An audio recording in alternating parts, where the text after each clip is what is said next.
Detik-detik Su-24M Ukraina ditembak jatuh akibat terkena manfaat Amerika yang ditembakkan tentara Rusia di arah selatan.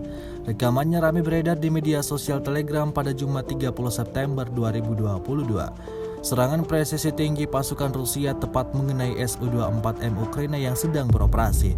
Tampak dalam rekaman, pesawat tempur yang sudah terbakar itu masih tetap bisa terbang. Mengetahui hal tersebut, pasukan Rusia langsung meluncurkan lagi serangannya ke arah Su-24M hingga akhirnya jatuh dan meledak. Naasnya, akibat dari serangan itu para pilot dikabarkan terlempar jatuh.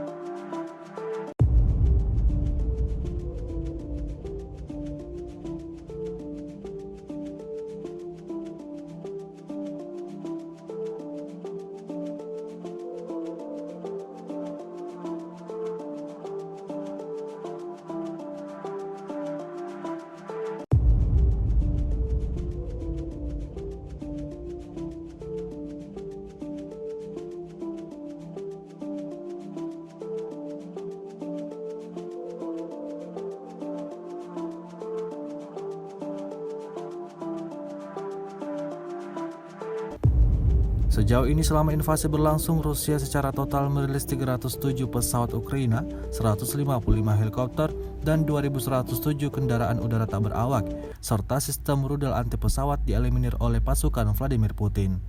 Sementara itu dari kubu Kiev, Kementerian Pertahanan Ukraina melaporkan 430 tentara Rusia dieliminir dalam sehari terakhir. Total 58.580 prajurit Federasi Rusia meninggal sejak awal konflik hingga hari ke-218. Terima kasih sudah nonton. Jangan lupa like, subscribe, dan share ya.